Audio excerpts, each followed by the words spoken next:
under the effects of the moon herb, deliberately slipped into her wine. She gave herself to a stranger that night, and woke up disgraced, now carrying a child whose father she did not know. Rejected by all, no one dares to even come near her. When an arranged marriage threatens to seal the Alpha King's fate forever, the unthinkable happens. He steps closer to her and whispers, "Pretend your baby is mine." Anna could not remember exactly when the ground had begun to sway beneath her feet. Maybe it was when the third glass of wine appeared in her hand, or when the moon climbed too high in the sky and the hall began to spin as if it were dancing on its own. She blinked slowly, trying to fix her gaze on something solid, but everything seemed blurred, warm, distant. "More wine, Lady Anna." A female voice appeared at her side. Anna turned her head slowly and found the smiling face of her half-sister Sabrina. The smile was far too sweet, far too artificial. "I think I've had enough," Anna murmured, her tongue feeling heavy. "Nonsense. It's a night of celebration." Sabrina filled Anna's glass again, pressing it toward her. "Drink. It will do you good." Anna took the glass without thinking much about it. Her body felt so warm. Maybe more wine would help. Or maybe it would make things worse. She no longer knew. The annual gathering of the Alpha Council had never been a modest occasion. It was the night when the elders convened to discuss alliances, assess bloodlines, and decide the future of the realms under the blessing of the moon. The ritual wine, consecrated with lunar herbs said to loosen reason and open the paths of destiny, flowed freely. No one questioned the excess. No one doubted it. But something was wrong. Anna lifted a hand to her forehead, feeling beads of sweat slide down her temple. The laughter of the nobles around her echoed inside her head, distorted, impossibly far away, and uncomfortably close at the same time. "I need air," she said, more to herself than to anyone else. She rose slowly, gripping the edge of the table to steady herself. Sabrina watched with that same strange smile but said nothing. Anna did not care. She just needed to get out of there. Each step felt heavier than the last, each breath harder to control. She crossed the hall unsteadily, clutching the skirt of her dress, trying not to draw attention. That was when she collided with someone. The impact made them both stagger. He grabbed her arm just as she clutched his, both of them trying to keep their balance. "Careful." His voice came out slow, deeper than it probably was. Anna lifted her eyes, and the air fled her lungs completely. The man before her was tall, absurdly tall. His shoulders were broad, the kind of presence that commanded a space without a single word. His face was angular and masculine, marked by a strong jaw and blue eyes that, even clouded, seemed to pierce straight through her. But it was not just his appearance. It was the way he looked at her, as if something in her had struck him just as powerfully as he had struck her. He blinked slowly, as though trying to focus his vision. "Are you all right?" he asked, but his own voice betrayed that he was not. Anna tried to answer, but the words tangled together.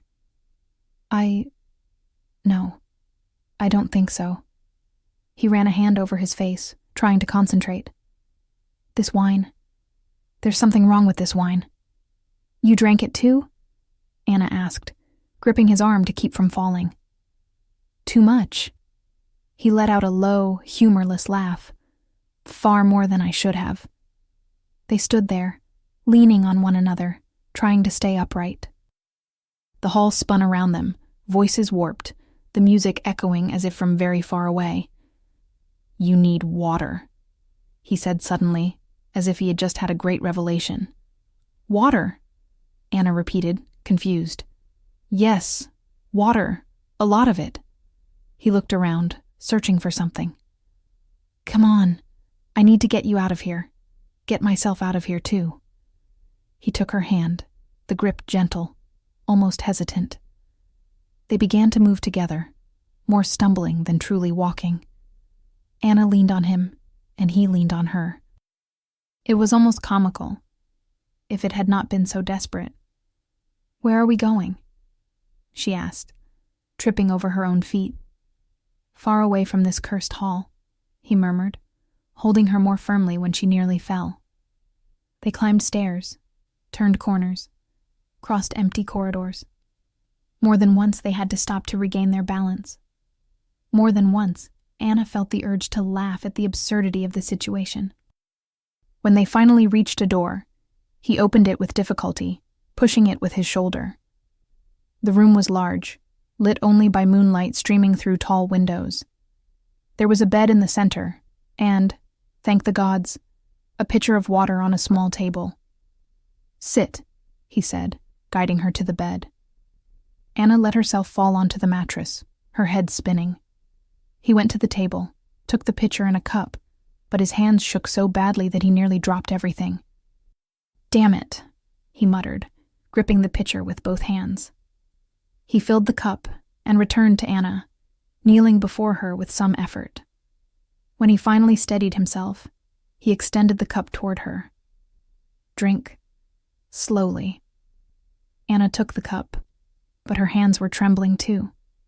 She brought it to her lips and drank, feeling the cool water slide down her throat. It was the first thing that made sense all night. "More," he said, taking the cup from her hand and filling it again. While he focused on not spilling the water, Anna looked at him. Truly looked at him. Even with blurred vision, even with everything spinning, she could see how handsome he was. Without thinking, she reached out and touched his face. He froze. "You're so beautiful," Anna murmured, tracing her fingers along the line of his jaw. His eyes widened. He swallowed hard, and Anna saw his Adam's apple bob. "My lady," he said, his voice coming out rough. "Do not say something like that to me here. In this room." But Anna did not stop. Her fingers slid up into his dark tousled hair. "Why not?" "Because—" He drew a deep breath, closing his eyes for a moment. "I've had too much to drink. You've had too much to drink. And if you keep looking at me like that, I will." He did not finish the sentence. Anna leaned forward and kissed him. The kiss was hesitant at first, soft, almost shy. But when he did not pull away, when she felt his lips move against hers, something inside her broke. He pulled back abruptly, breathing hard. "No, we shouldn't. I can't." But Anna was already lost. Lost in the heat running through her veins, lost in the way he looked at her, as if she were something precious and dangerous at the same time.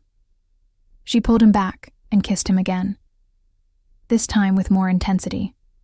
This time without hesitation. "My lady," he tried to say between kisses, but his voice was weak, lacking conviction. Anna let her lips trail from the corner of his mouth, down along his jaw, to his neck. She felt his body tremble beneath her touch, felt his breathing quicken. "We will regret this," he said, but his hands were already sliding up her waist, pulling her closer. "Then so be it," Anna whispered against his skin. And that was all he needed to hear. He pulled her onto his lap, kissing her with an intensity that stole all the air from her lungs. Anna clung to him, feeling the world spin for reasons that had nothing to do with the wine. His hands were in her hair, at her waist, on her back, and hers were everywhere, trying to memorize him, trying to engrave every sensation before the night ended. The rest became a blur of touches, whispers, and heat, both lost in each other, both forgetting that this should not have been happening. When they finally fell together onto the mattress, tangled and exhausted, the last thing Anna remembered before sleep claimed her was the feeling of his fingers intertwined with hers. Morning light pierced through the windows like a sharp blade. Anna opened her eyes slowly, her head throbbing. It took a few seconds for her to realize where she was. It took a few more to realize she was not alone. Her heart stopped. There was a man beside her. Lying on his back, face turned toward the pillow, dark hair falling over his forehead. Sunlight illuminated half of his face, but not enough for her to see him clearly. Gods, what have I done? The memories came in waves. The hall, the wine, the stairs, the room, the kisses, the touches. Everything. Panic. Anna sprang up, clutching the sheet to her chest. Her clothes were scattered across the floor. She dressed in a rush, her hands shaking so badly she could barely fasten her dress. She had to leave. Now. Before he woke. Before anyone saw her. She looked at him one last time. She wanted to see his face, to memorize every detail, but he remained turned away, sleeping deeply. Anna ran. The corridors were empty, thank the gods. She descended the stairs as quickly as she could, crossed the great hall, still in disarray from the night before, and finally found the exit. The cool morning air struck her face like a slap. She drew in a deep breath, but it did nothing to calm her racing heart. What did I do? Who was I with? Why can't I remember anything clearly? She had lost her honor. She had given herself to a stranger. And the worst part was that, despite the crushing weight of guilt, part of her did not regret it. When Anna finally returned to her family's quarters, she found her father seated at the breakfast table. Lord Edmund was a tall man with broad shoulders and a severe expression. Beside him, Ophelia, her stepmother, sipped tea with studied elegance. Sabrina sat across from them, idly stirring her food. Anna entered slowly, feeling every pair of eyes turned toward her. "Good morning," she said, her voice weaker than she intended. Her father did not respond immediately. He simply studied her with those penetrating eyes. "Where have you been?" he asked, his voice far too controlled. Anna felt her blood turn cold. "I went for a walk. I needed fresh air after the feast." "A walk?" Ophelia repeated, taking another sip of tea. "All night?" The tone was venomous. Sabrina smiled faintly, but said nothing. That smile made Anna's stomach twist. "I fell asleep in the gardens," Anna lied, taking a seat at the table. The air was pleasant. Her father continued to watch her for a long moment. Then, finally, he returned his attention to his plate. "I hope you conducted yourself appropriately, Anna. Our reputation depends on it." "Of course, father," she replied. But the lie weighed heavily on her tongue. The silence that followed was suffocating. On the other side of the castle, Henry woke with his head pounding. He opened his eyes slowly, the sunlight burning his vision. He ran a hand over his face, trying to remember what had happened. The annual gathering. The wine. That cursed wine. And then, a woman. The memory came in fragments. Dark hair, large eyes, a soft voice telling him he was beautiful. Her hands on his face. The kiss. The touches. Gods. Henry sat up abruptly, looking around the room. He was alone. Completely alone. But there was a scent in the air. Something delicate. Floral. He ran his hand over the sheets, still feeling a warmth that was not his. She had been here. She was real. But who? Henry rose from the bed, swaying slightly. He searched the room, looking for anything she might have left behind. A handkerchief, a brooch. Anything. Nothing. There was a knock at the door. "Enter," Henry said, his voice rougher than he intended. One of the guards stepped inside, bowing respectfully. "Your Majesty, the elders are waiting in the hall. They say it is urgent." Henry sighed, running his hands through his hair. "It is always urgent." "My lord, they wish to discuss the matter of succession." Of course. It was always the same conversation. The Alpha King needed a queen. He needed heirs. He needed to marry. But how could he marry any other woman when he could not get that unknown woman out of his mind? "Tell the elders I will be there shortly," Henry said, beginning to dress. The guard bowed and left. Henry remained alone in the room, staring out the window. His mind was still trapped in that fragmented night, trying to piece together a memory that refused to hold. Who are you? And why, even without knowing your name, do I feel that I need to find you? He knew it was madness. One night.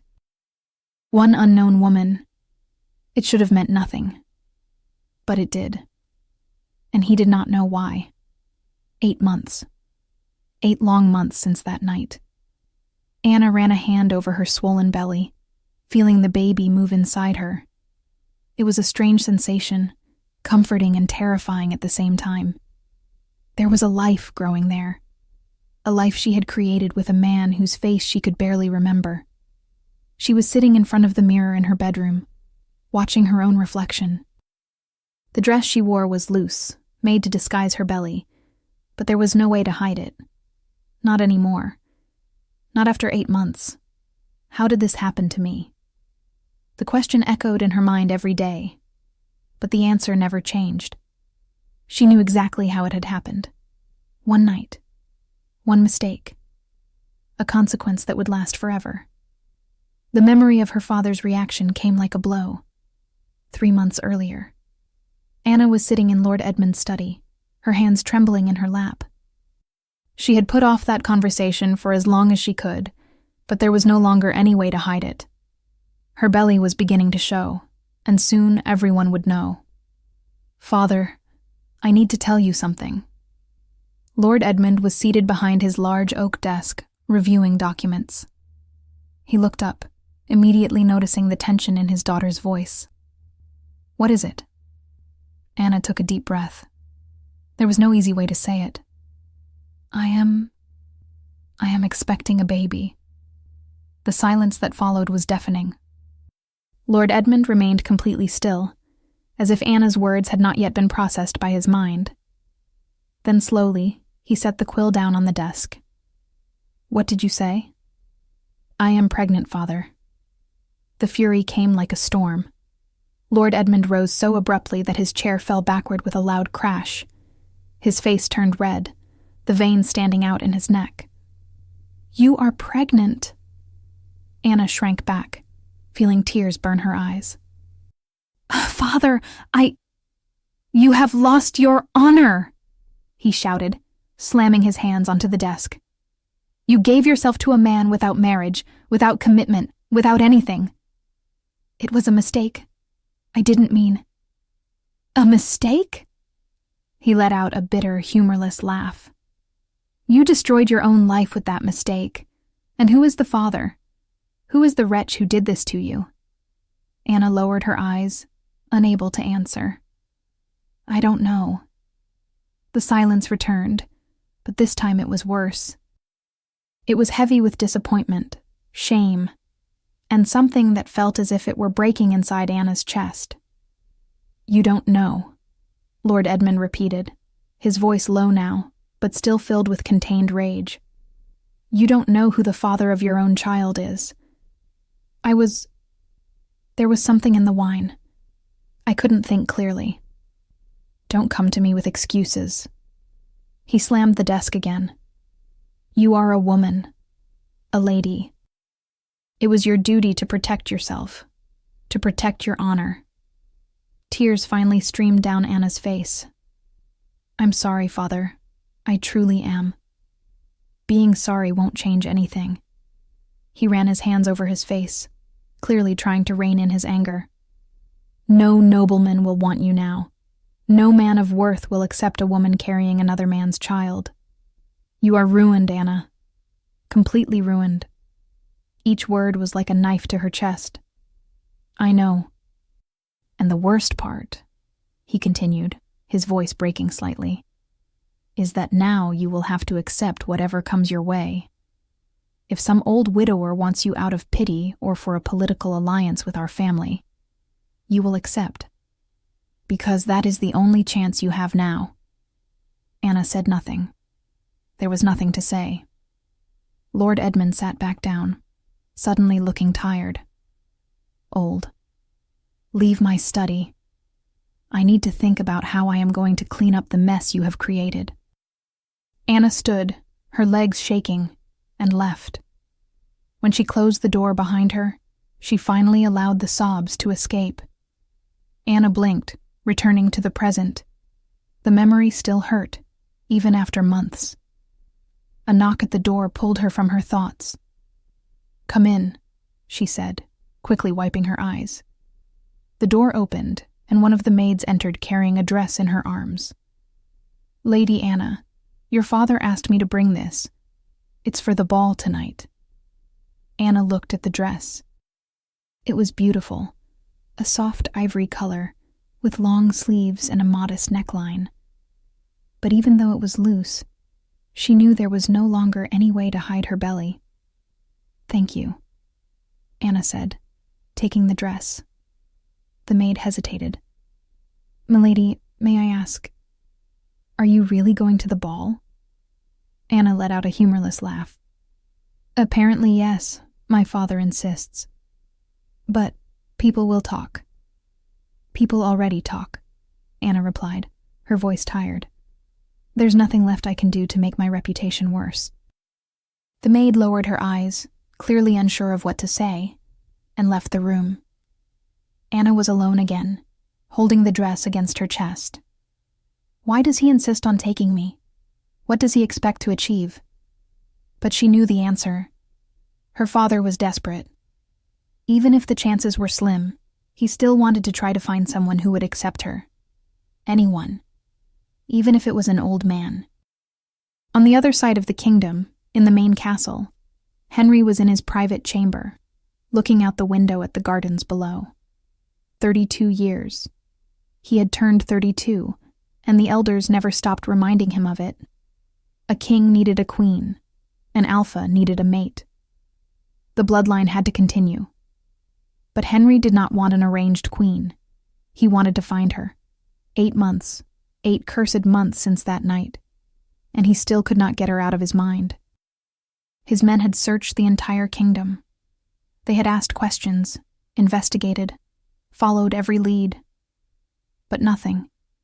It was as if she had vanished, or as if she had never existed. But she did exist. I know she did. He could still remember fragments of that night, the soft touch of her hands on his face, her voice telling him he was beautiful, the kiss that had left him completely lost, and that feeling that, for the first time in his life, he had found something worth holding on to. "Your Majesty."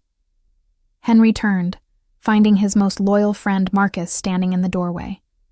Marcus was the commander of his personal guard, a tall, strong man with scars that told stories of past battles. But more than that, he was the only person Henry truly trusted. "Come in, Marcus." Marcus entered, closing the door behind him. His expression was serious. "The elders are growing impatient." Henry sighed. "When are they not? This time it's different." Marcus crossed his arms. "They have organized a ball. Tonight." Henry frowned. "A ball? To find a queen for you?" Marcus grimaced. "They invited more than 100 young noblewomen, all from important bloodlines." Irritation rose in Henry's chest. "They have no right to do this without my approval." "Technically, they do. The Alpha Council can call social gatherings in the name of the crown, and they argued that it is for the good of the kingdom." "For the good of the kingdom," Henry repeated, his voice heavy with sarcasm. "Of course." Marcus stepped closer, his expression softening. "Henry, I know you are looking for her, but it has been 8 months. Maybe it's time to consider that—" "Don't say it," Henry interrupted, his voice firm. "Don't say that I should give up. It's not giving up. It's being realistic." Henry turned back to the window. "I made a promise to myself, Marcus. If I can't find her, I will only marry someone who makes me feel what she made me feel that night. And if that never happens, then I won't marry." Marcus sighed, clearly frustrated. "You are impossible. I am a king. I can afford to be impossible." Marcus shook his head, but there was a small smile on his lips. "The ball is at 8 o'clock. The elders expect you to be there." "I will be," Henry said, his voice tired. "But I don't promise to be pleasant." Marcus laughed. "When are you?" He left, once again leaving Henry alone. Henry returned his gaze to the window, his thoughts still on that mysterious woman. "Where are you? And why can't I forget you?" At 7 o'clock that evening, Anna was ready. The dress fit her body well, but the belly was impossible to ignore. She had pinned her hair into a low bun, leaving a few loose strands to frame her face. There were no jewels. She saw no point in trying to impress anyone. No one would care anyway. When she went downstairs, she found her father, Ophelia, and Sabrina already waiting at the entrance. Sabrina looked stunning, as always. A dark red dress that accentuated her curves, her hair falling in perfect waves over her shoulders. Ophelia wore a green gown, with jewels glittering at her neck and wrists. The two of them looked Anna up and down, and she saw the poorly disguised disdain on their faces. "You're really going dressed like that?" Sabrina asked, her voice full of false concern. "What's wrong with my dress?" Anna replied, keeping her voice calm. "Nothing, dear," Ophelia said, smiling sweetly. "It's just, well, you look so large." The insult was clear, but Anna did not take the bait. "I am 8 months pregnant. What did you expect?" Lord Edmund cut in before Ophelia could respond. "Enough. Let's go. I don't want us to be late." They entered the carriage, and the journey to the main castle passed in silence. Anna looked out the window, watching the trees go by as her stomach churned with nerves. Why am I doing this? Why am I putting myself through this? But she knew why. Because she had no choice. Because her father demanded it.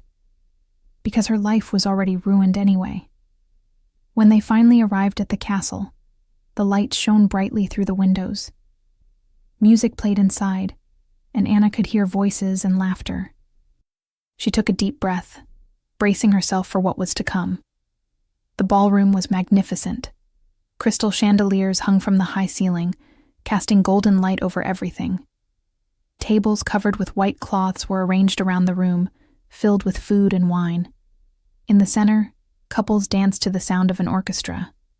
And there were women, many women, young, beautiful, all dressed in their finest attire, all with their eyes fixed on a single man. The Alpha King. Henry stood near the throne, surrounded by elders and nobles who spoke without pause. He looked bored, his face a mask of polite indifference. But Anna noticed the tension in his shoulders, the way his blue eyes swept the room as if searching for an escape. So this is the Alpha King. She had never seen him so closely before. Although she had been in places he had passed through, the Alpha King always appeared surrounded by advisors, guards, and nobles. Distant, untouchable. Approaching him was unthinkable. Still, the stories reached her. Whispers about his relentless strength, his unquestioned leadership, and his stubborn refusal to take a wife, as if no bond were worthy of containing him. He was tall, very tall, with broad shoulders and a presence that dominated the space. Dark hair fell lightly over his forehead, and even from a distance Anna could see the intensity in his eyes. Something inside her stirred, something strange, like a recognition that made no sense. "Come, Anna," her father said, guiding her to a table in the corner of the hall. It was far from the center, far from the action, far from anything important. Sabrina, on the other hand, went straight to the center of the ballroom, joining the other young noblewomen already surrounding the king. Anna sat alone at the table, watching everything from afar. And then it began. The looks, the whispers, the muffled laughter. That's her. The one who's pregnant. Who's the father? No one knows. They say she doesn't even know. How shameful. What is she doing here? Her father is probably trying to match her with some desperate old man. The words reached Anna like arrows, each one hitting its mark. She kept her eyes down, her hands resting on her belly, trying to make herself invisible. Why did I come? Why did I agree to this? Tears threatened to rise, but she forced them back. She would not cry. Not here. Not in front of all these people. On the other side of the hall, Henry was growing increasingly irritated. Another young noblewoman had approached, smiling sweetly, fluttering her lashes excessively. "Your Majesty, it is an honor to be in your presence," she said, making an elaborate curtsy that revealed more cleavage than was appropriate. Henry merely nodded, saying nothing. The young woman waited for a reaction, but when none came, she finally stepped away, visibly disappointed. Ophelia observed everything from a distance, her calculating eyes assessing every movement of the king. She leaned toward Sabrina, whispering something in her ear. Sabrina nodded, adjusting the neckline of her red dress before beginning to walk toward Henry. She approached with measured steps, a seductive smile on her lips. "Your Majesty," she said, her voice low and smooth, making a curtsy that revealed even more than the others had dared. "What a joy to finally have you among us. It must be so exhausting to always be surrounded by responsibilities." Henry glanced at her briefly, his face a mask of indifference. "Lady?" "Sabrina," she supplied, taking another step closer. "And I was thinking you might need some company. Someone who understands the weight you carry." She lightly touched his arm, her fingers sliding over the fabric of his tunic. Henry looked at her hand on his arm, then back at her face. His blue eyes were cold. "I appreciate the concern, Lady Sabrina," he said, his voice sharp. "But I do not require company at the moment." He deliberately stepped away, causing her hand to fall. Sabrina tried to hide the humiliation, but the flush on her cheeks betrayed her. She returned to Ophelia, who looked at her with barely concealed disapproval. "Your Majesty, you must at least try," one of the elders said beside him. "These young women came from far away to meet you." "I did not ask them to come," Henry replied, his voice cold. "But they are here, and the kingdom needs a queen." Henry was about to respond when he heard voices nearby, two women speaking in low tones, but not low enough. "Did you see? Lady Anna is here." "The one who's pregnant? The shameless one?" "Yes. I don't know what her father was thinking, bringing her.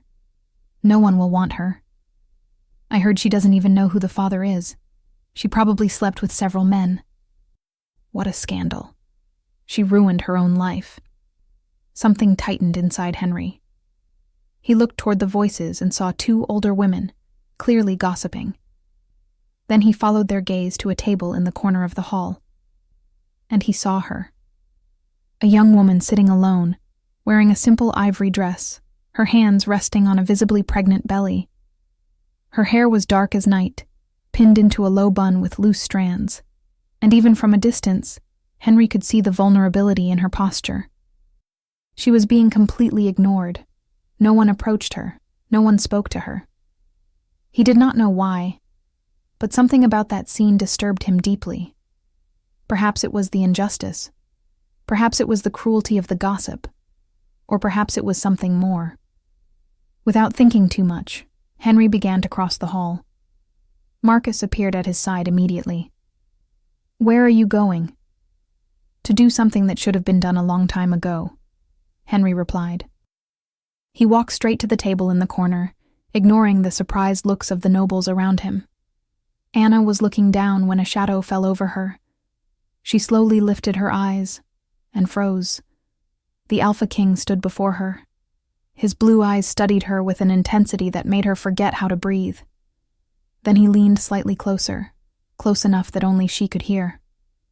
"Pretend your baby is mine," he whispered. Anna blinked, certain she had heard wrong. "What?" Henry stepped back just a little, but kept his eyes locked on hers. You heard me?" And then he extended his hand. "Come with me. Now." Anna stared at the king's outstretched hand as if it were an illusion.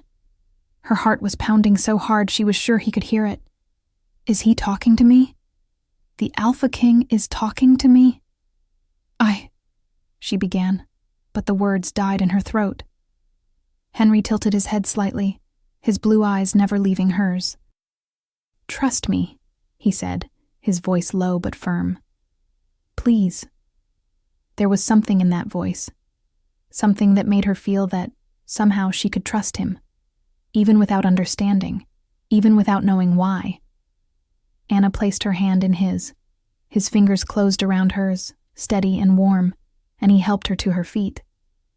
The entire ballroom seemed to freeze. Every conversation stopped. Every gaze turned to them. The Alpha King was holding the pregnant woman's hand. The whispers started immediately, but Henry ignored them.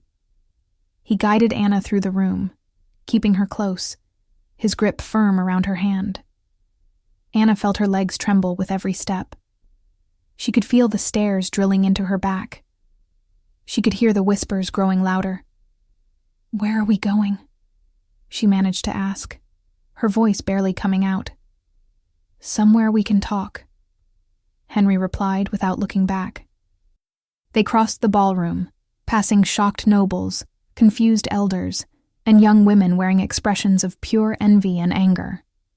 Anna caught sight of Sabrina out of the corner of her eye, her face twisted in a mix of shock and fury. Henry led her down a side corridor, away from the crowd, until they reached a dark wooden door. He opened it and pulled Anna inside.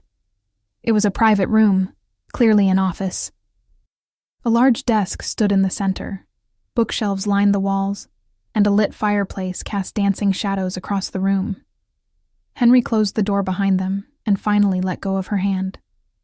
Anna took a step back, instinctively wrapping her arms around her belly, trying to process what had just happened. "Why did you do that?" she asked, her voice coming out shaky. Henry turned to face her, leaning back against the desk. "Because you needed help, and because I need a favor." Anna blinked, confused. "A favor? From me?" "Yes." He folded his arms, studying her with those piercing eyes. "What is your name?" "Anna. Lady Anna." "Lady Anna," he repeated, as though tasting the name on his tongue. "How many months along are you?" Anna felt her face heat. 8 months. Henry nodded, as if calculating something. "And the father?" The question landed like a blow. Anna lowered her gaze, shame tightening around her throat. "I don't know who he is." Silence. When she finally found the courage to look up again, she expected to see judgment on his face. But there was none. Only something that looked like understanding.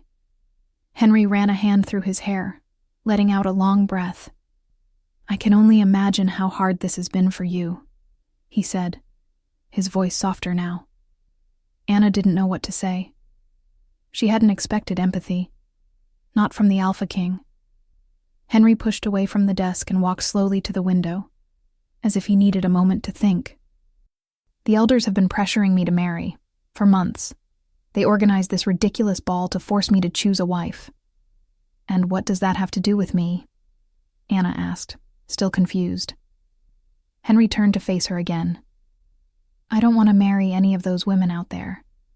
I don't want an arranged queen, chosen by bloodlines or political alliances." "Then, why don't you simply refuse?"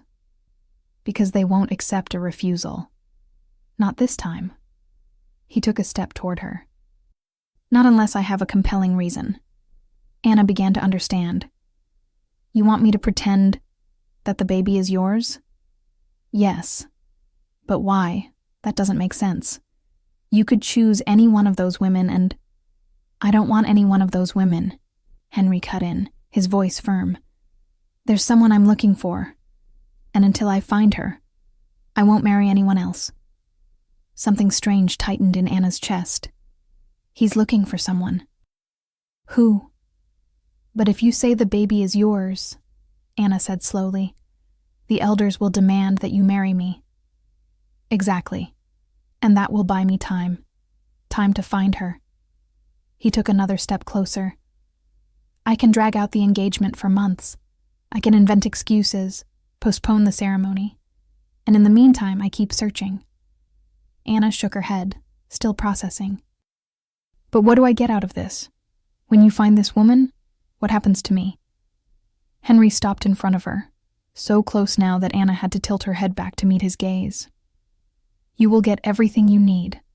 A home to raise your child, away from gossip and humiliation. Freedom from your family's interference. Protection. Resources. Whatever you want, I will give it to you. Anna felt her heart race. And when you find this woman? When you no longer need me?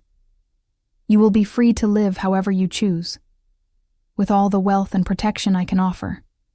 Your child will be recognized as my heir, which means he will have every opportunity any noble could have. It was too tempting.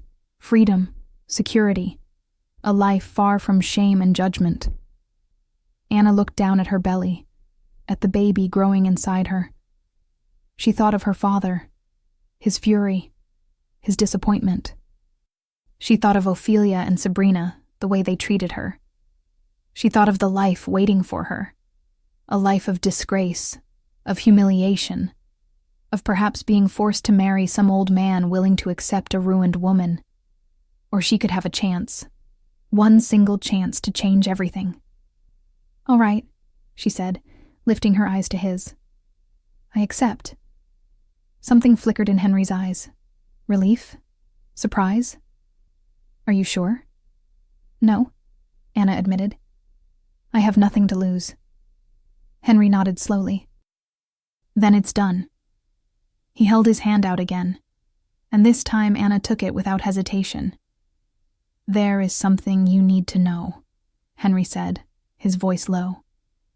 When we walk out of here, everyone will believe this baby is mine. Everyone will believe you are my future queen. You need to act like it. Anna swallowed hard. I don't know how to act like a queen. Just stay at my side. Let me handle the rest. He guided her back to the door, but before opening it, he stopped and looked at her again. Anna? Yes? Thank you. For trusting me. She didn't know what to say, so she only nodded. Henry opened the door, and the two of them returned to the ballroom. The room erupted in whispers the moment they reappeared. Henry kept Anna's hand firmly in his as he walked straight to the center of the hall, where the elders and the most important nobles were gathered. Lord Edmund, Anna's father, stood among them, his face pale with shock.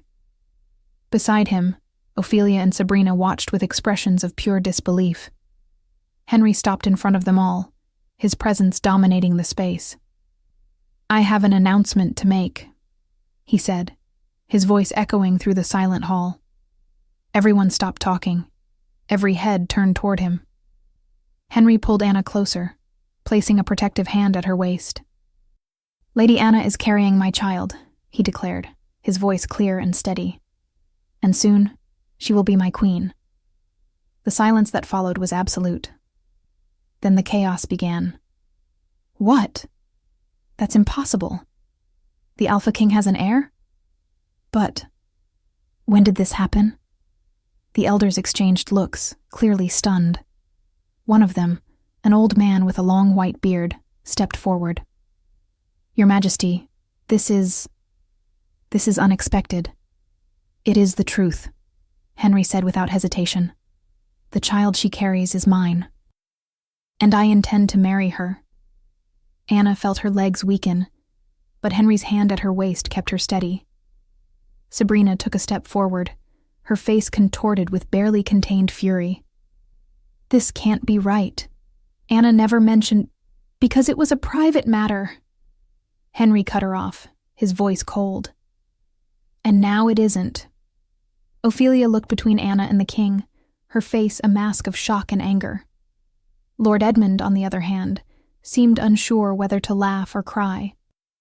His daughter, his ruined daughter, was about to become queen. One of the elders cleared his throat, drawing attention. "Your Majesty, if this is true, then the kingdom has an heir. The succession is secured." "Exactly," Henry said. "But we still need a proper marriage, a ceremony that—" "It will happen in due time," Henry interrupted. "Lady Anna is in the final stages of pregnancy. I will not subject her to the stress of wedding preparations now. We will wait until after the baby is born." The elder looked as though he wanted to argue, but another placed a hand on his shoulder. "That is acceptable. What matters is that the heir is on the way." Henry nodded, clearly satisfied. Then he turned to Anna, his blue eyes meeting hers. "Are you all right?" he asked softly, only for her to hear. Anna didn't know if she was. She didn't know if she could process everything that had just happened, but she nodded anyway. "I am." Henry smiled faintly. It was small, almost imperceptible, but it was there. "Then let's give them a reason to believe." And then, in front of everyone, he bent and pressed a gentle kiss to her forehead. The gesture was simple, but heavy with meaning. Anna closed her eyes, feeling the warmth of that touch, and for a moment, just a moment, she let herself believe it was real. When she opened her eyes again, the entire room was watching her. Some faces were shocked, others jealous, others disbelieving. But it didn't matter, because for the first time in 8 months, Anna felt that maybe, just maybe, her life was not completely ruined. Anna didn't sleep that night. How could she? Her world had been turned upside down in a matter of hours. She lay in one of the castle's suites, a suite that, they had told her, was hers now, staring up at the ornate ceiling as she tried to process everything that had happened. "I'm going to be queen." The phrase echoed in her mind, but none of it felt real. The baby shifted inside her, a constant reminder that, real or not, this was happening. She ran a hand over her belly, feeling the gentle kicks. "What have we done?" she whispered to the baby. "What kind of agreement have I gotten us into?" But even as she asked, she knew the answer. She had done what she needed to do. She had secured a future for her child. A future that didn't involve shame, poverty, or being handed off to some random old man. Still, something gnawed at her. He's looking for another woman. Henry had been clear about that. He wanted to find someone he had met, someone who had marked him in a way Anna couldn't fully understand. And when he found her, their arrangement would end. Anna closed her eyes, trying to ignore the strange ache in her chest. She shouldn't care. This was just an arrangement, a marriage of convenience. So why did it hurt to think about? On the other side of the castle, Henry couldn't sleep either. He was in his study, sitting in front of the fireplace, a glass of wine in his hand. Marcus was with him, seated in the chair beside him, watching his friend with concern. "You really did it," Marcus said, breaking the silence. "You declared in front of the entire court that her child is yours." Henry took a sip of wine. "I did what was necessary." "Necessary?" Marcus leaned forward. "Henry, you just claimed a child that isn't yours. You're going to marry a woman you barely know. How is that necessary?" Henry stared at the dancing flames in the hearth. "Because now they'll leave me alone. Now I have an heir, I have a fiancé, and it buys me time." "Time for what? To search for a ghost of a woman?" Henry turned to look at him, his blue eyes bright with determination. "She isn't a ghost. She's real. And I'm going to find her." Marcus sighed, rubbing a hand down his face. "And when you find her, what will you do with Lady Anna?" Henry hesitated. It was a question he had asked himself more than once since making the announcement. "I will take care of her. I gave my word. She will have everything I promised." "But what about the baby? You declared that baby as your heir. If you later marry another woman and have true children, I know. Henry cut him off. I know the complications. I'll deal with them when the time comes. Marcus shook his head. You're playing with fire. Maybe. Henry finished the wine and set the glass on the table. But it's the fire I chose. Marcus was quiet for a moment, then stood. Have you at least spoken to her? To Lady Anna? Beyond the arrangement? Henry frowned. What do you mean? I mean, you dragged her into this without really knowing her. You know nothing about her, who she is, what she likes, what scares her. And now she's going to be your wife, even if only temporarily. Henry didn't answer. Marcus was right, but he didn't know what to say. Maybe, Marcus continued, walking toward the door, you should try to get to know her. Who knows, it might make all of this less complicated. He left, leaving Henry alone with his thoughts. The next morning, Anna was awakened by soft knocks at the door. Come in, she said, sitting up in bed. A maid entered carrying a tray of breakfast. She made a deep curtsy, something Anna had never seen anyone do for her before. Good morning, milady, the maid said, her voice respectful. I brought your breakfast. Anna blinked, still trying to get used to the treatment. Thank you.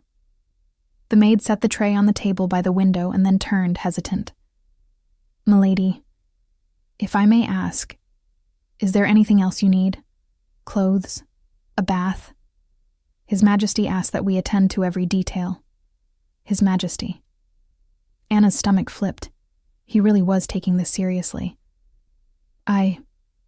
I think I'm fine for now. Thank you.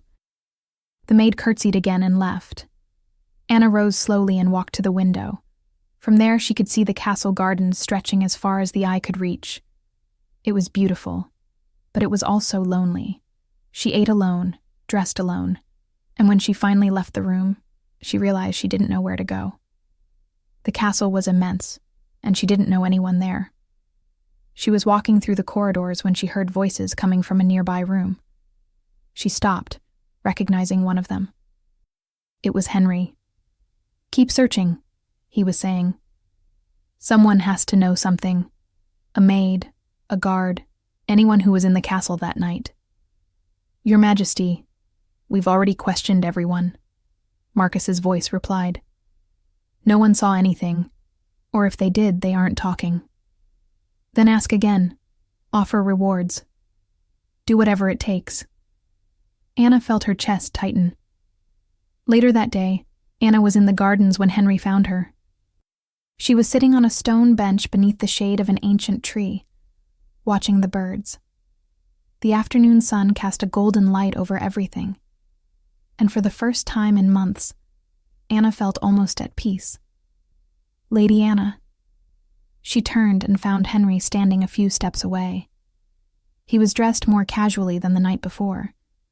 No formal tunic, just a simple shirt and dark trousers. Even so, his presence was impossible to ignore. Your Majesty, Anna said, starting to rise. No, please stay seated, Henry said, coming closer. May I join you? Anna nodded, surprised. Henry sat beside her on the bench, keeping a respectful distance. For a moment, neither of them said anything. How are you feeling? He asked at last. Anna looked at him, trying to read the expression on his face. Confused. She hesitated, then decided to be honest. Lost. Henry nodded, as if he understood. I can imagine this must be very difficult for you. It all feels so unreal, Anna admitted. Yesterday I was the ruined woman no one wanted near them. Today I'm the future queen. I don't know how to process that. You don't have to process everything at once, Henry said, his voice gentle. Just take it one day at a time. Anna glanced at him from the side, studying his profile. There was something about him that made her curious, a contradiction. He was the Alpha King, feared and respected. But in that moment, sitting beside her, he seemed almost Human. May I ask you a question? Anna asked. Of course. Why did you really do this? And don't tell me it was only to buy time with the elders. There were other ways. Henry fell silent for a long time. When he finally spoke, his voice was low. When I heard those women talking about you yesterday, the cruelty in their words, the way they judged you without knowing anything about you, something in me reacted. He turned to look at her. No one deserves to be treated that way, especially not while carrying a child. Something stirred in Anna's chest. Empathy. He felt empathy for me.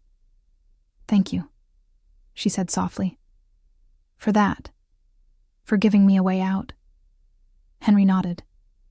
But you gave me a way out too. So I suppose we're even. A comfortable silence settled between them. Anna looked out over the gardens, watching the flowers sway in the breeze. The woman you're looking for, she said suddenly, not looking at him. You must have very strong feelings for her. Henry didn't answer right away.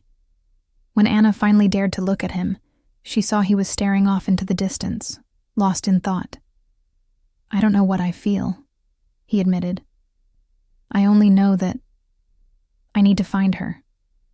Anna felt that strange pinch again. Jealousy? No. It couldn't be jealousy. She barely knew this man. And if you never find her? She asked, her voice nearly a whisper. Henry turned to look her in the eyes. Then I'll spend the rest of my life searching. The intensity in his blue eyes made Anna look away. There was something there. Something that made her want to... What? What do I want? She didn't know. I should go, Anna said suddenly, standing. It's getting late. Henry stood as well. Anna, wait. She stopped and turned to face him. I want you to know, he said, that regardless of this arrangement, I will protect you, you and your child. No one will hurt you. You have my word. Anna felt tears threaten to rise, but she held them back. Thank you, she managed. She turned and began walking back toward the castle, feeling his gaze on her back with every step. In the days that followed, Anna began to settle into the castle. She had her own quarters, her own staff of maids, and access to anything she could possibly need. It was a life of luxury she had never imagined. But it was also lonely. Henry was busy with the affairs of the kingdom, and when he wasn't, he was with Marcus, continuing the search for the mysterious woman. Anna saw him occasionally during meals or passing in the corridors, but they rarely spoke. It was during one of those meals that something changed. Anna was dining alone in her quarters when she heard knocks at the door. She opened it, expecting to find a maid, but instead, she found Henry. Your Majesty, she said, surprised. Did something happen? No, He hesitated, as if he weren't sure what to say. Do you always eat alone? Anna blinked. Yes, I assumed you would prefer it that way. Henry frowned. Why would I prefer that? Because... Anna didn't know how to answer. Because this is only an arrangement. It isn't real. Henry was silent for a moment, then let out a breath. It may not be real, but that doesn't mean you have to be isolated. He took a step back. Tomorrow, have dinner with me. In the main hall. Anna felt her heart race. Are you sure? I am. He started to walk away, then stopped and looked back. And Anna? Stop calling me Your Majesty when we're alone. My name is Henry. And then he was gone, leaving Anna alone with her heart hammering in her chest. Dinner the next day was strange. Anna sat at the great table in the main hall, with Henry at the head. Marcus was there too, along with a few other members of the court, but the stares were inevitable. Everyone watched Anna, evaluating, judging. Henry noticed. Is there a problem? He asked aloud, making everyone at the table turn toward him. The silence was absolute. "Because if anyone has something to say about my future queen," Henry continued, his voice cold, "I suggest you say it now." No one said a word.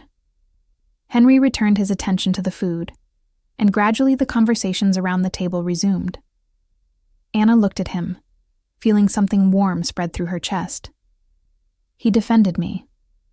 Throughout dinner, Henry made a point of including her in the conversations, asking her opinion about matters of the kingdom, making the others treat her with respect as well. And Anna realized something. She was starting to like him. The next day, Anna was in her quarters when she heard knocks at the door. She opened it, surprised to find Ophelia and Sabrina on the other side. "Dearest Anna," Ophelia exclaimed with a smile too wide to be genuine. "We hope this isn't a bad time. We wanted to come visit you." Anna hesitated, but she couldn't refuse them without seeming rude. "Of course. Come in." Sabrina stepped in first, her eyes sweeping over the luxurious room with an expression Anna couldn't quite read. "Envy? Curiosity?" "Such wonderful accommodations," Sabrina said, lightly touching the velvet drapes. "You must feel as if you're living a dream." "It's different," Anna replied, keeping her guard up. Ophelia sat in one of the chairs, smoothing her skirt with calculated care. "We're so happy for you, dear. Who would have thought everything would work out so beautifully?" She tilted her head, her eyes narrowing slightly. "Although I must admit, it was all very sudden. The king never mentioned anything about the two of you." Alarm rang in Anna's mind. "They're suspicious." "It was private," Anna said, choosing her words carefully. "It wasn't meant to be public yet." Of course," Ophelia agreed, but there was something sharp in her tone. "But it must have been hard to keep such a big secret, especially when you were so lost, when you didn't even know who the father was."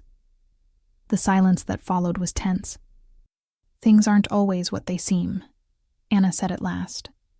Sabrina wandered a few steps around the room, examining everything with exaggerated attention. "And the wedding? Have you set a date yet?" she asked, her tone too casual. "Not yet. We're waiting until after the baby is born." "How convenient," Sabrina murmured, almost to herself. Ophelia rose, smoothing her dress. "Well, we don't want to take up your time, dear. We just wanted to come show our support. After all, we're family, aren't we?" "Yes," Anna said, not believing a single word of it. "Oh, and Anna?" Ophelia paused at the door, turning back with a sweet smile. "If you need anything, any advice on how to handle this whole new situation, we're here. We know how complicated court life can be." "Thank you," Anna replied, eager for them to leave. When they finally did, Anna closed the door and exhaled. Something about that visit was wrong. The way Ophelia asked questions.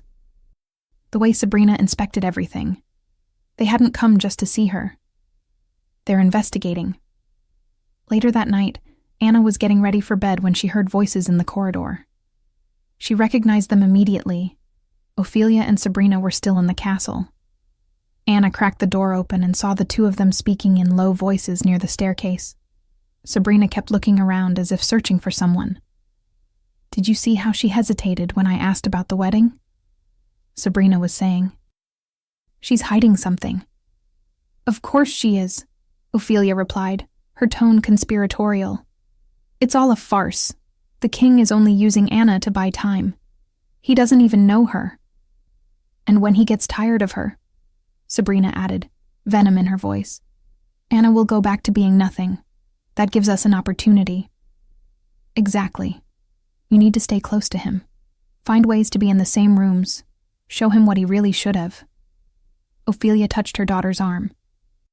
"Once he realizes he could have something better, he'll get rid of Anna," Sabrina finished, a cruel smile on her lips. Anna closed the door silently, her chest tightening. "They're right. It's all temporary. and they know it. So why did it hurt so much to hear it? She lay down on the bed, resting a hand on her belly. "Don't worry," she whispered to the baby. "No matter what happens, I will protect you." But even as she said it, one question kept circling in her mind. And who will protect me? The days that followed in the castle passed in a strange haze for Anna.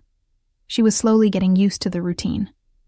But that didn't mean she felt comfortable, especially not when Ophelia and Sabrina had begun appearing with alarming frequency.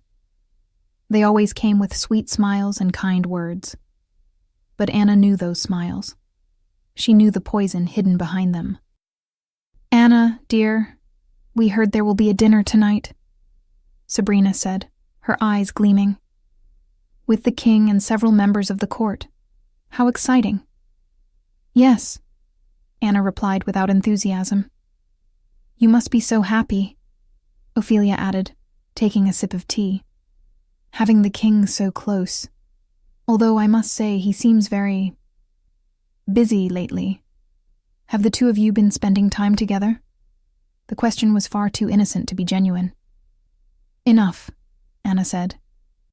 Sabrina smiled, but there was something sharp in that smile. "Well, I'm sure tonight will be special. After all, it's important to keep the king's attention, isn't it? Especially when there are so many distractions around." Anna felt her stomach twist, but she didn't take the bait. When they finally left, Anna remained alone, staring at the teacup in her hands. What are they planning? Night came far too quickly. The dinner was held in one of the smaller halls of the castle, more intimate than the grand banquets, yet still formal enough to make Anna nervous.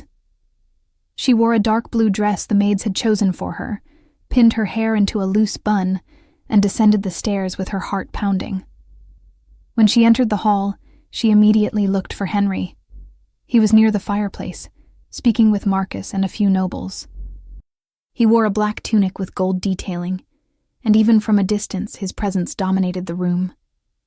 When his eyes met hers, something passed between them, something that made the air feel heavier. Henry gave a slight nod, an almost imperceptible gesture, but Anna felt heat rise along her neck. "Lady Anna." Sabrina's voice cut through the moment.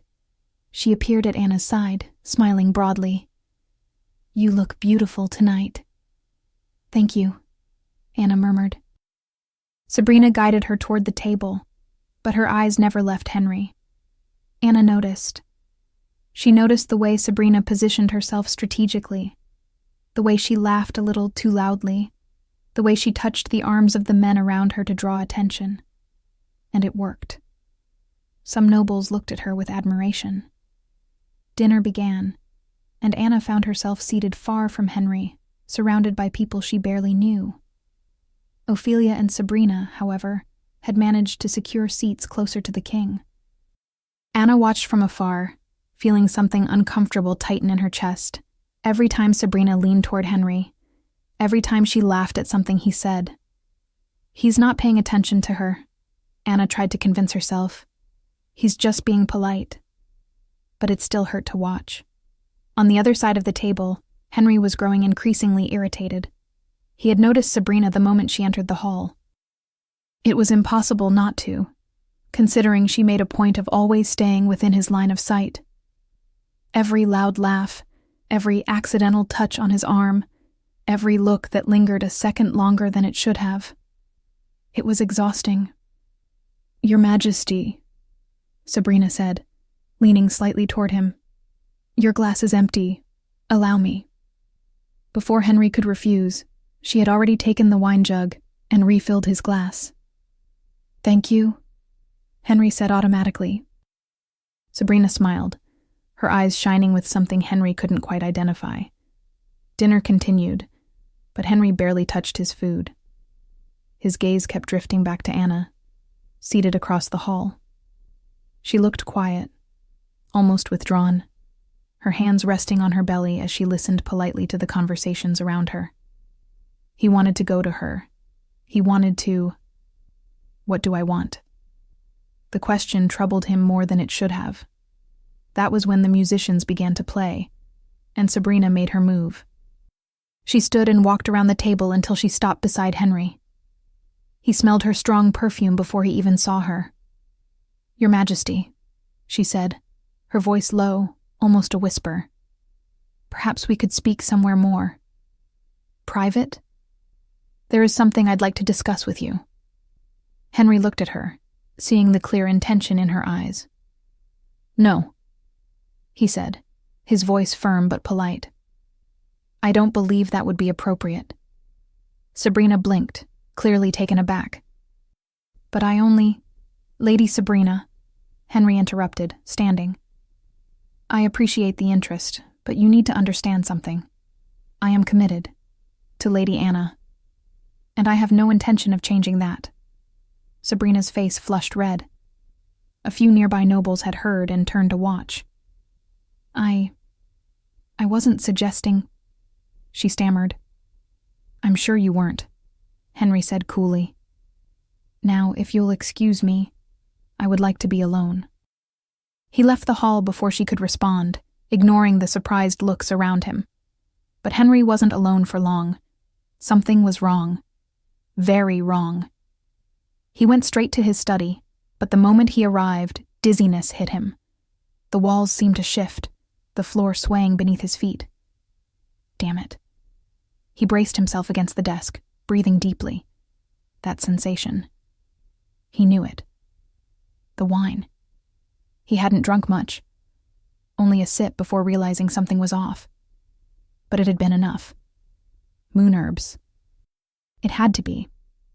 Henry tried to focus, tried to maintain control, but his body wouldn't obey. He needed help. He needed someone he trusted. Anna. It didn't make sense.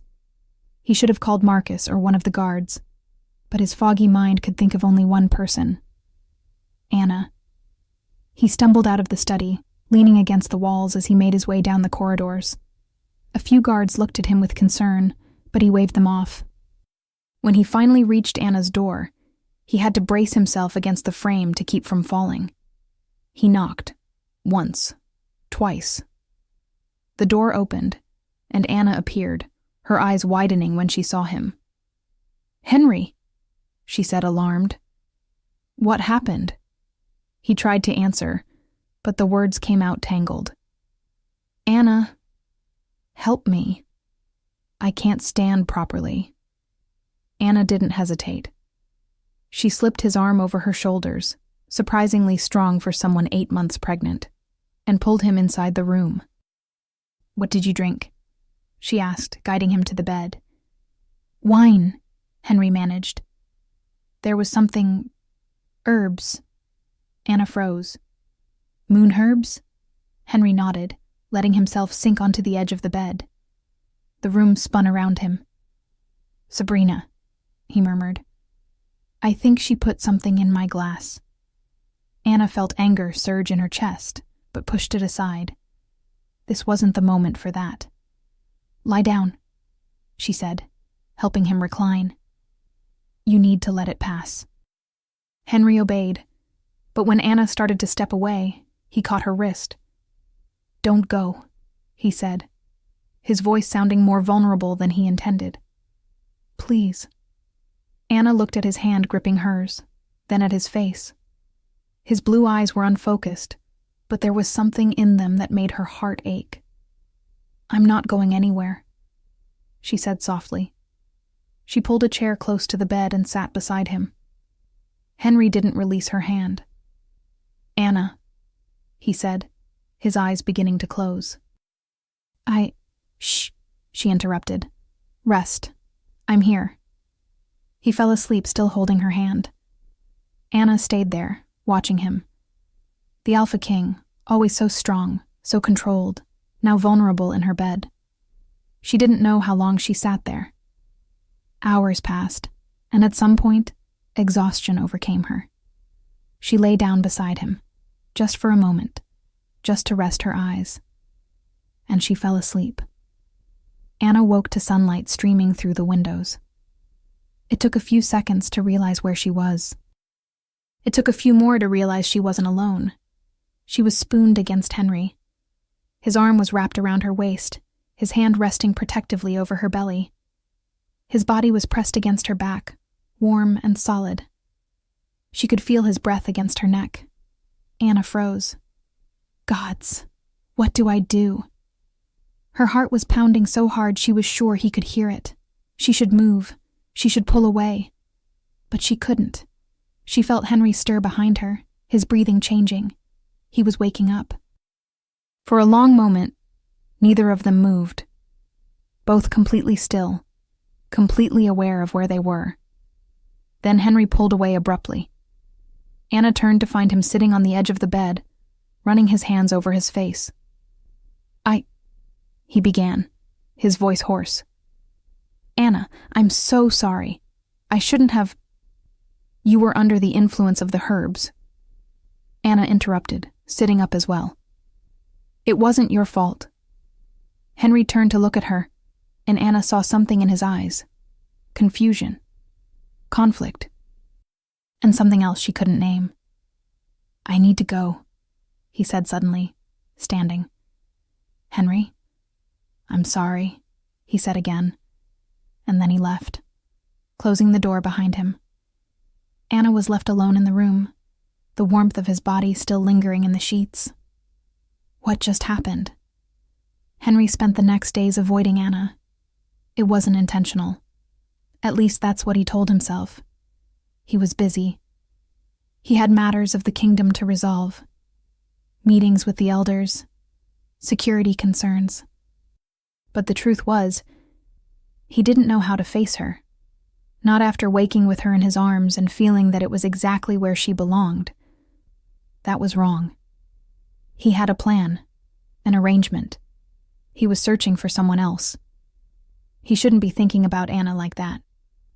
But he was, and it terrified him. You're avoiding her, Marcus said, entering Henry's study without knocking. Henry looked up from the documents he was pretending to read. I'm not avoiding anyone. Liar, Marcus said, sitting down.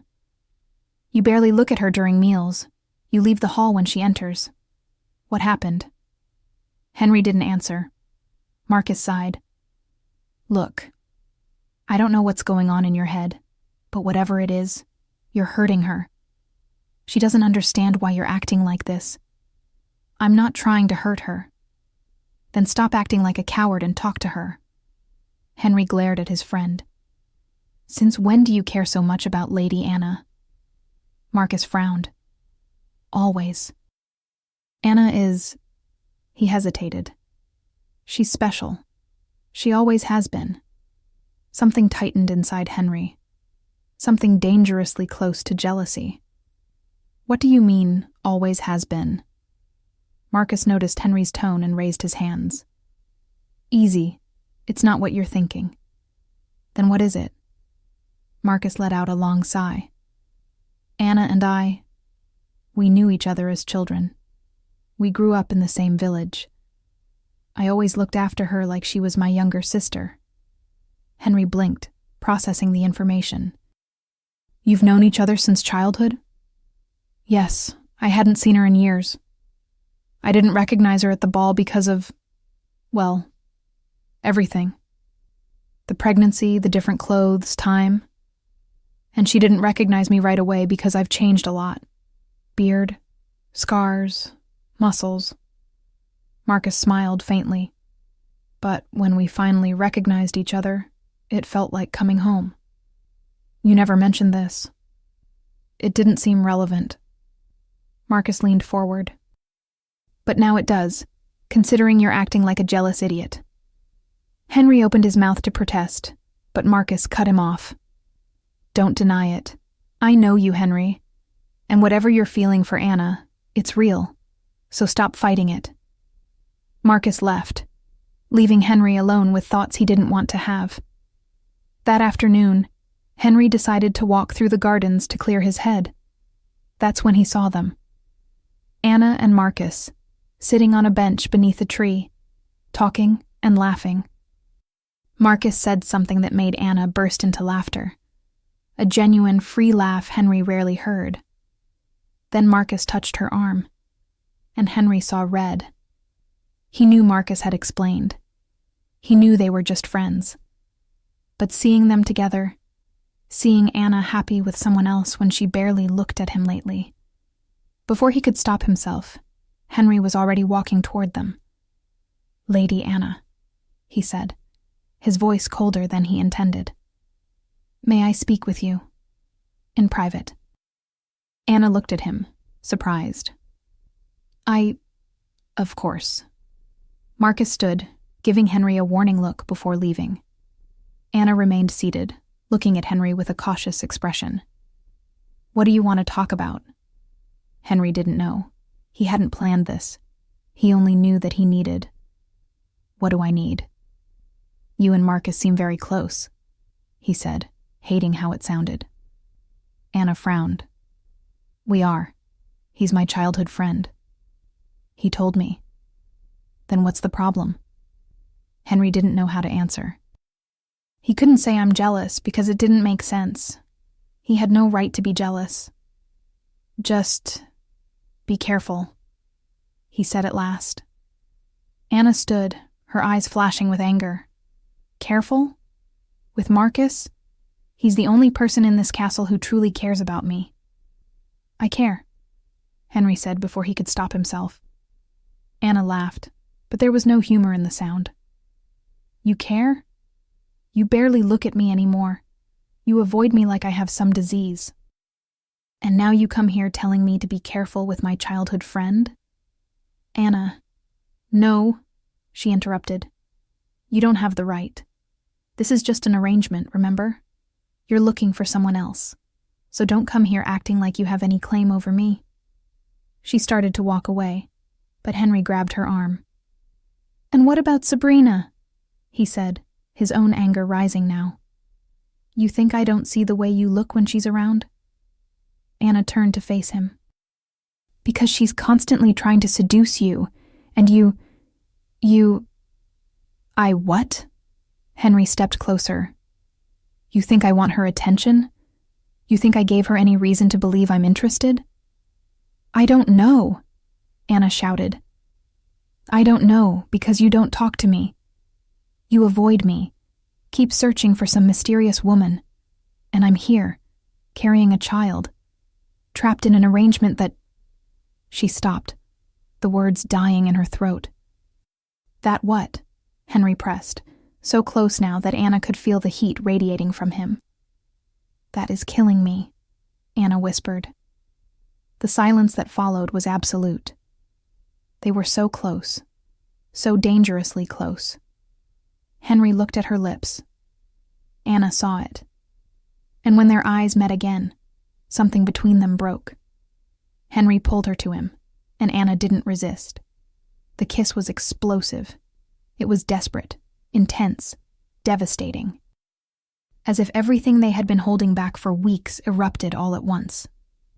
Anna clung to him, her fingers threading into his hair. Henry held her as if she might disappear if he let go. When they finally pulled apart, both of them were breathless. Henry rested his forehead against hers, closing his eyes. "This kiss," he whispered, his voice rough. "It's so hypnotizing." Anna felt tears burn her eyes, because she knew what that meant to him. She knew he was comparing. "What if I'm not enough?" She stepped back, wrapping her arms around herself. "Henry, No," he said, opening his eyes. "Don't say anything. I need to think." And then, for the second time, he left her alone. Anna remained there in the garden, touching her own lips. That kiss had changed everything, and she didn't know whether it was for better or for worse. The next morning, Henry grew distant again. Anna saw him during meals, surrounded by nobles and advisors. Their eyes met sometimes, and something passed between them, something intense, unresolved. But he never approached, and it was tearing Anna apart from the inside. She ran her hands over her belly, feeling the baby kick. It wouldn't be long now. Maybe days. And then what? Would the arrangement end? Would Henry find his mysterious woman and Anna would go back to being no one? But he kissed me. That meant something. Or did it? Anna was lost in thought when Marcus appeared at the door to her chambers. "May I come in?" he asked. Of course. Marcus stepped inside, closing the door behind him. His face was serious. "I need to tell you something." Anna sat down, her heart racing. What happened? "Henry asked me to intensify the search," Marcus said, sitting beside her. "For the woman from that night. He's obsessed, Anna. More than ever." Anna's chest tightened. "Why now?" Marcus hesitated. "I think the kiss confused him. He's trying to understand what he feels. And he's looking for answers in the wrong place." Anna closed her eyes, feeling tears threaten to fall. "He's never going to stop looking for her, is he?" "I don't know," Marcus admitted. "But Anna, you need to know that. I think you matter to him more than he realizes." "It doesn't matter," Anna whispered. "If he can't see that on his own, then it doesn't matter." Marcus touched her hand gently. "Give him time. Henry is stubborn, but he isn't stupid." On the other side of the castle, Henry was in his study with Marcus, reviewing reports. "Nothing?" he asked, frustrated. "Not a single lead?" "Nothing concrete," Marcus replied. "But Henry, I have to ask, why is this so important now? You have Anna. She's here, she's real, and from what I can see, you feel something for her." Henry dragged his hands through his hair. "I need to know who she was. I need to understand why that night was so different." "And if you never find out?" Henry didn't answer. Marcus sighed. "You're searching for something that may not exist anymore. Or worse, you're searching for something that's right in front of you, and you can't see it. What does that mean?" "It means maybe you should stop living in the past and start looking at the present." Marcus left, and Henry remained alone, the words echoing in his mind. Look at the present. Anna was the present. Anna, with her honest eyes and her rare smile. Anna, carrying a child and facing everything with a courage he could only admire. Anna, whose kiss had shaken him just as much as the one from the night he couldn't forget. Wait. Henry froze, the realization beginning to take shape. No. It can't be. But what if it was? Meanwhile, in another part of the castle, Ophelia and Sabrina were having a very different conversation. "He's looking for someone," Sabrina said, pacing. "I heard Marcus and the king talking." "A woman from a single night months ago." Ophelia leaned forward, interested. "Go on." "If we can convince him that it was me, that I'm the woman he's searching for, he'll leave Anna." Ophelia finished, a cruel smile on her lips. "And Anna?" Sabrina smiled. "Anna needs to disappear. At least for a while. Long enough for me to secure my place in the king's life." Ophelia nodded slowly. "We need to start today. Sooner rather than later, before she has the baby. I know some people. Men who don't ask questions. For a price, they can take care of it." "Don't let them kill her," Sabrina said quickly. "Just keep her away. Once the king marries me, it won't matter what happens to her." "Leave it to me. I'll handle it now," Ophelia said. Anna was walking through the gardens when she felt something was wrong. 2 men were following her, not castle guards, men she had never seen before. She quickened her pace, her heart pounding harder. Her heavy belly made it difficult to move fast. "Lady Anna," one of the men called. "We only want to talk." Anna started to run as best she could, but they were quicker. Strong hands grabbed her. She tried to scream, but a hand clamped over her mouth. "Shh," the man whispered. "It won't hurt. Just come with us quietly." Anna fought, desperate, but they were too strong. They dragged her out of the gardens, toward the stables. That was when she saw Marcus. "Marcus!" she managed to scream before the hand covered her mouth again. Marcus turned, his eyes widening as he saw Anna being dragged away. He ran, drawing his sword. "Let her go! Now!" The men hesitated, then one of them pulled a knife and pressed it to Anna's throat. "One more step and she gets hurt." Marcus stopped, but he didn't lower his sword. "You don't want to do this. Do you know who she is?" "We know exactly who she is," the man replied. "And we were paid well to get her out of here." They dragged her to a horse and threw her over the saddle. Anna screamed again, but it was useless.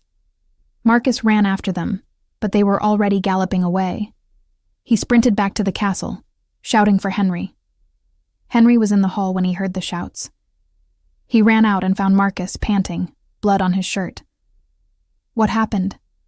"Anna," Marcus managed. "They took Anna." Henry's world stopped. "Who? Who took her?" "Two men. Not from here." "They said they were paid." Marcus grabbed Henry's arm. "Henry, she's close to having the baby. She can't." Henry didn't wait to hear the rest. He barked orders, summoned all the guards, had horses prepared. "Find her," he roared. "Turn over every damned stone in this kingdom until you do." Marcus touched his shoulder. "We'll find her. I promise." Henry looked at his friend, and Marcus saw something in his eyes he had never seen before. Pure fear. "I can't lose her," Henry whispered. "Marcus, I can't." And in that moment, Henry understood. It didn't matter who that mysterious woman was. None of it mattered anymore. Because he was in love with Anna. Completely, irrevocably in love. And if something happened to her... "Let's go," he said, mounting his horse. "Now." Henry rode as he had never ridden before. Trees streaked by in blurs at his side. Wind sliced across his face. But none of it mattered. Only one thing mattered. Anna. Marcus was beside him, equally desperate. They followed tracks, questioned anyone who might have seen something. And finally, a peasant pointed toward the forest. Two men passed through here with a woman. She looked pregnant. They headed to the old hunting cabin to the north. Henry didn't wait to hear anything else. As they rode, Marcus suddenly pulled on the reins. "Henry, wait!" Henry stopped, turning back, irritated. "What is it? We don't have time." Marcus was pale, as if he'd seen a ghost. "I know who she is." Henry went completely still. His heart thundered in his chest. "Who?" he asked, but his voice came out strange, because deep down he already knew. He already suspected. "The woman from that night, the one you've been searching for." Marcus swallowed hard. "Henry, it's Anna." Henry closed his eyes. It wasn't a surprise. Not really. Not after that kiss. Not after the way his body reacted near her. Not after all the small things that hadn't made sense until now. "I know," he said at last, opening his eyes. Marcus blinked, shocked. "You know? Since when?" "I suspected." Henry raked a hand through his hair, frustrated. "The kiss. It was exactly the same. The way she makes me feel. But I didn't want to believe it because it didn't make sense. How could she be the same woman if no one saw her? If no one knew?" "Because that night everyone drank too much," Marcus said quickly. "The royal wing of the castle was practically empty. Remember? All the servants, all the guards were focused on serving the guests in the main hall. The corridors in the royal wing were deserted." Henry nodded slowly, the pieces clicking into place. "And Anna barely remembers anything from that night. She was under the influence of the moon herb Sabrina certainly gave her. She once told me she couldn't remember properly, that everything was hazy." "Exactly," Marcus said. "And you were drunk too. Both of you were. That's why neither of you recognized each other afterward. That's why she didn't know it was you.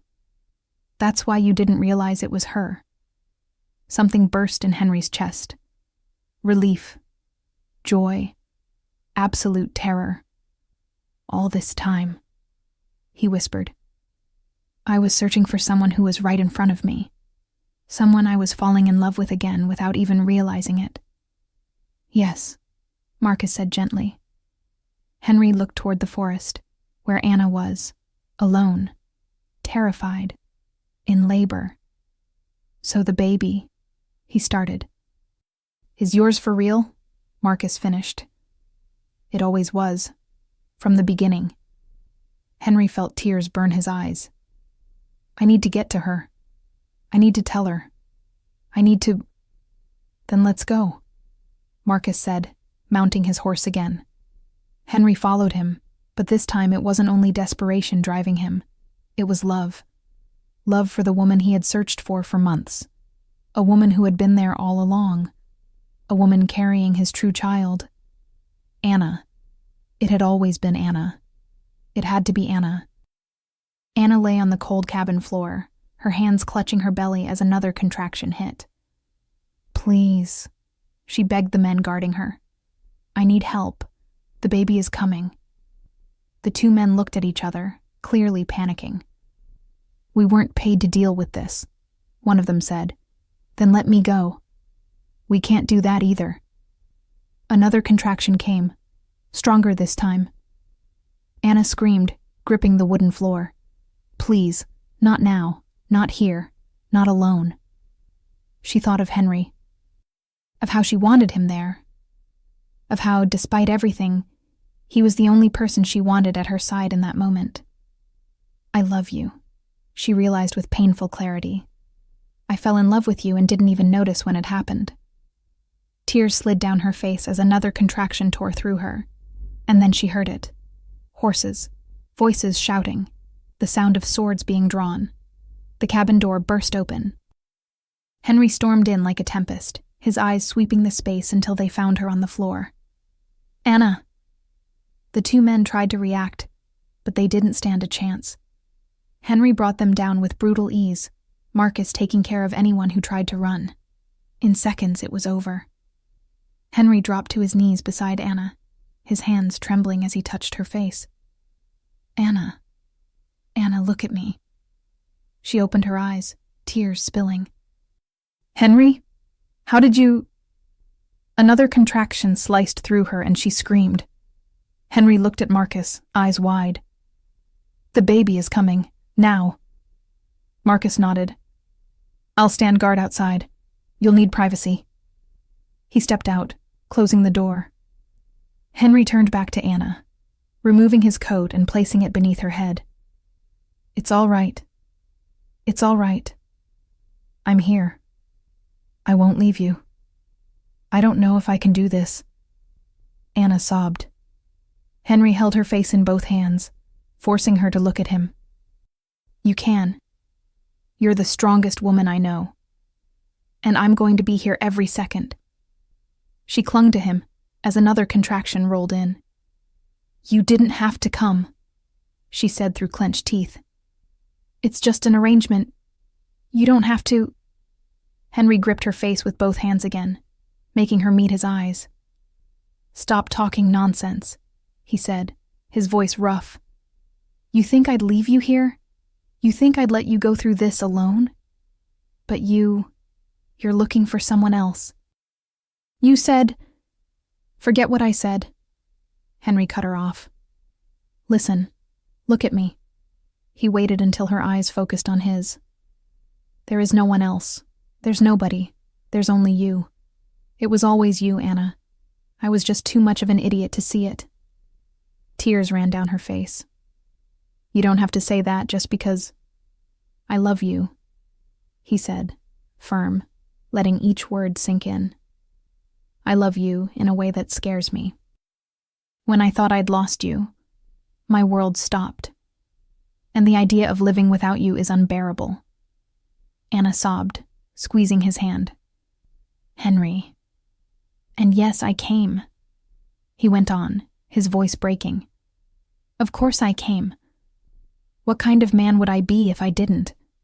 What kind of man would leave the woman he loves, the mother of his child, alone and afraid?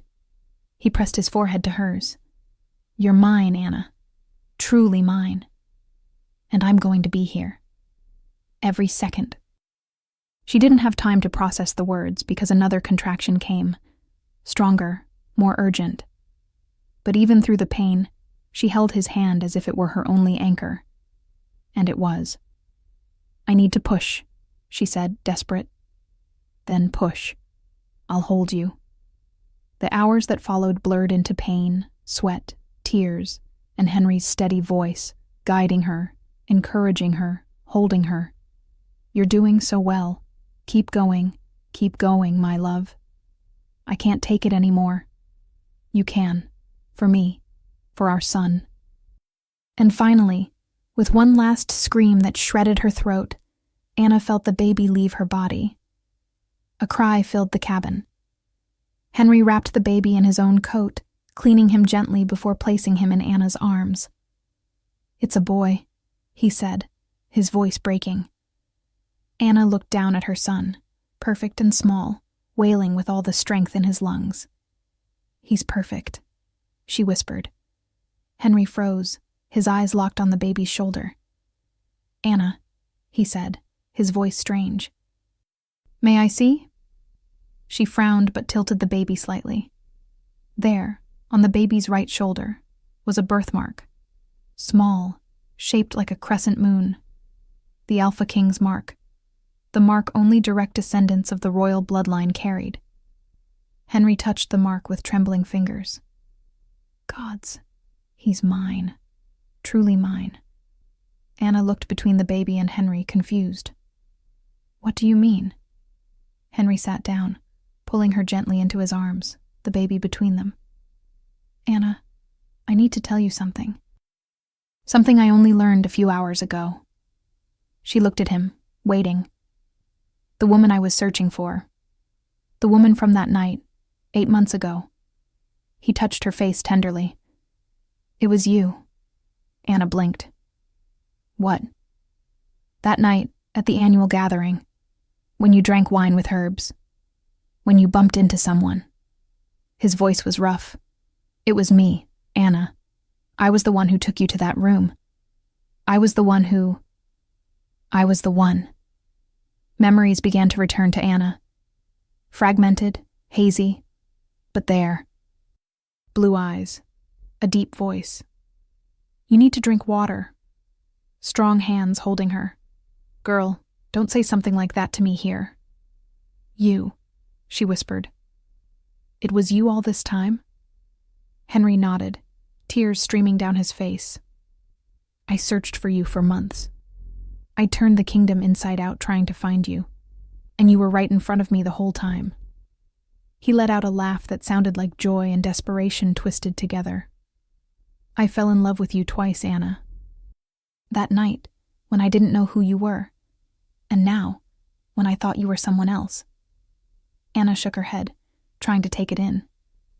I couldn't remember properly that day. Everything felt like a blur. The images were so confused, so broken. Her voice cracked. And after I found out I was pregnant, after everything I went through, the humiliations, the shame, I tried to forget. I chose not to keep trying to remember. It was easier to just leave it behind. Henry touched her face with a tenderness that made her cry even harder. Anna, I love you, he said, his voice steady and full of emotion. I love you with every part of who I am. He looked at the baby in her arms, then back into her eyes. And I love this boy. Our son. Our true son. His voice broke. The two of you are my family. And I'll spend the rest of my life proving that to you. Anna sobbed, clutching the baby to her chest. I don't know when it happened, but I love you too. Henry pulled her into his arms carefully, wrapping her and the baby in a protective embrace. Then marry me for real, Anna. Not for an arrangement. Marry me because you love me too. Because you want to build a life with me. Yes, she whispered against his chest. Yes. Henry kissed her again, deeper this time, sealing the promise. The baby cried between them, and they both laughed, pulling back to look at their son. "We need to go back," Henry said at last. "You need care, and we have some people to confront." Anna nodded, remembering Ophelia and Sabrina. "They did this. They're the ones who had me kidnapped." "I know," Henry said, his voice hardening. "And they will pay." Their return to the castle was triumphant. Henry rode in holding Anna and the baby close against him, Marcus at his side. Guards rushed to help. Maids brought blankets and water. "Fetch a doctor," Henry ordered. "And bring Lady Ophelia and Lady Sabrina to the main hall. Now." While Anna was taken to her chambers to be examined, Henry went straight to the hall, the baby still in his arms. Ophelia and Sabrina were brought in, both pretending concern. "Your Majesty, thank the gods. Is Lady Anna all right? We were so worried when we heard—" "Silence," Henry roared. The hall fell absolutely quiet. "You two. You orchestrated Anna's kidnapping. You hired men to take her. Also that—" He looked at Sabrina with contempt. "You could try to take her place." Sabrina went pale. "I don't know what you're talking about. Don't lie to me." Henry's voice thundered through the hall. Ophelia tried to protest, but Marcus entered, dragging one of the men who had kidnapped Anna. "He confessed to everything," Marcus said. "Who hired him, how much they paid, everything." Ophelia and Sabrina had nowhere left to run. Lord Edmund, who was present, seemed to age 10 years in an instant. "Ophelia," he said, his voice breaking, "you did this? To my daughter?" I was protecting our family," Ophelia shouted. "Anna doesn't deserve to be queen. Sabrina does." "Enough," Henry said, his voice cold as ice. "You are both banished from this kingdom. You have until dawn to leave. If you're still here after that, you will be imprisoned." "No," Sabrina protested. "You can't. I can, and I will." Henry stepped forward, the baby still in his arms. "You almost killed Anna. You almost killed my son." He turned the baby slightly, showing the mark. "Look, the Alpha King's mark. This baby is my rightful heir, and Anna is my rightful queen. And if either of you dares to question her again, it will be the last thing you ever do." Ophelia and Sabrina were dragged out, screaming and protesting. Lord Edmund approached Henry, tears in his eyes. "Your Majesty, I didn't know. Please, believe me." "I know," Henry said, gentler now. "You are welcome to stay, to meet your grandson. But they," he looked toward where Ophelia and Sabrina had been taken, "will never set foot here again." Edmund nodded, grateful. 3 days later, the castle was decorated for a celebration. Anna was in her chambers, the maids helping her into a white and gold gown. She was tired, still recovering from childbirth, but happy, happier than she had ever imagined was possible. The baby lay in a cradle beside her, sleeping peacefully. They had named him Edmund, in honor of his grandfather. A knock at the door made Anna turn. Henry entered, and the air left her lungs. He was dressed formally, in a black tunic with gold detailing, the crown on his head. He looked every inch the Alpha King he was. But when he looked at Anna, his eyes softened. "You look beautiful." Anna blushed. "I'm still recovering. I don't exactly feel my best." Henry walked to her, taking her hands. "You just brought our son into the world. You've never been more beautiful." He leaned in and kissed her softly. "Ready?" he asked. "To marry you for real?" Anna smiled. "More than ready." The ceremony was held in the great hall, filled with nobles, elders, and people of the kingdom. Anna walked to the altar, her father at her side, bringing her to Henry. When their hands touched, it felt like an electric current.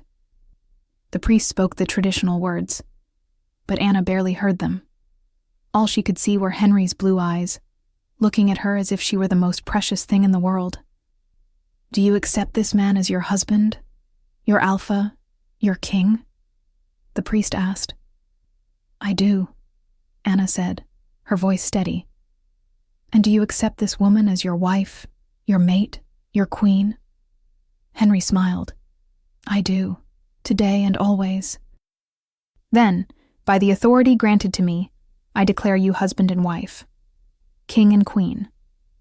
Henry didn't wait for permission.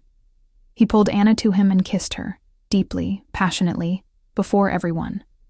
The hall erupted in applause and cheers. When they finally parted, Henry rested his forehead against hers. "My queen," he whispered. "My king," she replied. That night, after all the guests had left, Henry and Anna were in their chambers, the baby sleeping between them on the bed. Anna lay on her side, watching Edmund sleep, when she felt Henry wrap his arms around her from behind. "What are you thinking about?" he asked, kissing her shoulder. "About how everything changed," she said. "Months ago I was ruined, hopeless. And now I'm queen. I have a son. I have you." "You always had me," Henry said. "From that first night. I was just too much of an idiot to realize it." Anna laughed softly, turning to face him. "Then we were two idiots." "Because I didn't realize either." Henry touched her face gently. "You know what's funny? I spent months searching for you. And when I finally found you, I fell in love with you all over again, without even knowing you were the same person." "Maybe it was destiny," Anna whispered. "Maybe," Henry agreed. "Or maybe you're simply impossible not to love." He kissed her, long and deep, sealing every promise they had made. When they parted, Anna rested her head on his chest, listening to his heartbeat. "I love you," she said. "And I love you," Henry replied. "Today, tomorrow, and for all the days to come." And as the moon shone through the windows, casting silver light over the three of them, Anna knew she was finally home. Not in a castle, not in a kingdom, but in the arms of the man she loved, the man who had always been hers, and always would be.